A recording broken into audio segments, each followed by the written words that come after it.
It was supposed to be a simple President's Day greeting. A celebratory post, a nostalgic tribute.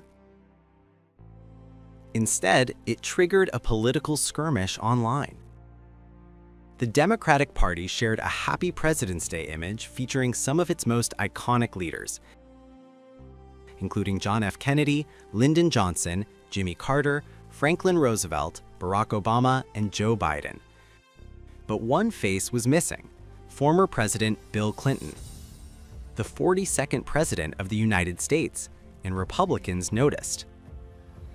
Started out not as a president, a first lady. The Republican National Committee quickly reposted the image, this time adding a photo of Clinton sitting beside Hillary Clinton. The caption, "Forget someone again?" A short job, but a pointed one. We started out as like Aretha groupies or something. Because Clinton remains one of the most electorally successful Democratic presidents in modern history. Between Franklin Roosevelt and Joe Biden, only two Democratic presidents were absent from the tribute: Harry Truman and Bill Clinton. When we were getting out of college was when she finally got her big breakthroughs. Was it intentional? Was it a mistake? The timing makes the omission even more politically charged. Bill and Hillary Clinton have recently agreed to testify before the House Oversight Committee as part of an investigation linked to Jeffrey Epstein.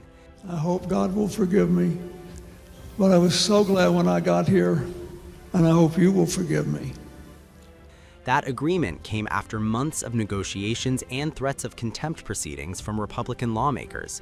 So when Clinton's image was missing from a celebratory post, Republicans framed it as more than a coincidence. As expected, Ghislaine Maxwell took the fifth and refused to answer any questions. This obviously is very disappointing. We had many questions to ask about the crimes she and Epstein committed, as well as questions about potential co-conspirators. We sincerely want to get to the truth for the American people and justice for the survivors. That's what this investigation is about. I want to mention the next steps. We can confirm we have 5 more depositions in the book scheduled for the Epstein investigation. On February 18th, Lex Wexner, who is a financial client of Epstein and I believe the former CEO of Victoria's Secret. February 26th, we have former Secretary of State Hillary Clinton. February 27th, former President Bill Clinton. March 11th, Richard Kahn, Epstein's accountant. And March 19th, Darren Endike, Epstein's lawyer. So we will continue to move forward and try to get answers for the American people. Britain's royal family. Do you think that Britain's royal family has questions to answer to your committee?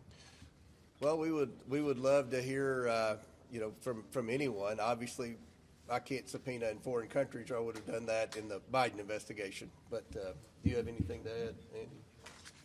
I'll just add one thing that the attorney for Ms. Maxwell said that she has no indication and would say that neither Presidents Trump or Clinton are culpable for any wrongdoing. And that's one thing they said in his opening statement to us today. We would have brought her in months ago, but she's indicated she was going to plead the fifth, and unfortunately, she had an opportunity today to answer questions that every American has, questions that would be very important in this investigation, and she chose to invoke her Fifth Amendment rights. Clarify what her lawyer said about President Trump and Clinton, and do you think that there's anything more to do with Ghislaine Maxwell now that she pled the fifth? Correct me if I'm wrong.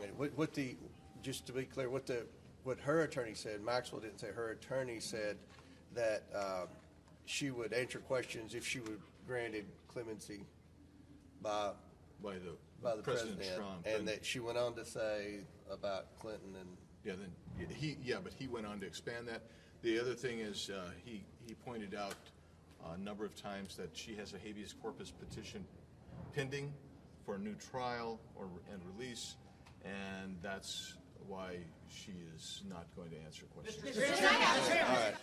Ghislaine Maxwell, we know from the Epstein files, didn't tell the truth. She got moved to an open prison. Now she's asking for clemency to speak at all. Was it a mistake to move her to that prison? Should she be moved back? I don't know the rationale for moving her from one prison to the other, but look, initially she had asked that the Oversight Committee grant immunity, and when we met with the survivors of Epstein, it was pretty clear, according to the survivors, and you know, we had 20-some members in that meeting, that Maxwell was a very bad person, and she committed a lot of crimes. And it was the intent, in my opinion, when we left that meeting in a bipartisan manner, that we would not grant immunity. Now, what she said today, she's asked for clemency from the president. So I personally, for the reasons you just stated, don't think she should be granted any type of immunity or clemency. But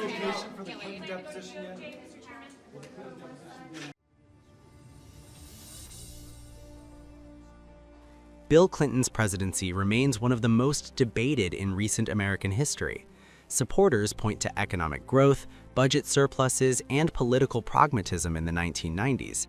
But his tenure was also defined by scandal. The Whitewater investigation, led by independent counsel Kenneth Starr, began as a probe into a 1978 Arkansas land deal. Though Clinton was never charged, the investigation expanded and eventually uncovered the Monica Lewinsky scandal. In January 1998, Clinton delivered one of the most famous denials in modern politics. "I did not have sexual relations with that woman." He was impeached by the House and later acquitted by the Senate. His approval ratings remained strong, but the controversy never faded.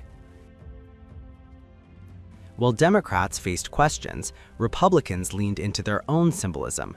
The GOP shared a President's Day image of Mount Rushmore, featuring a color image of Donald Trump placed alongside Abraham Lincoln.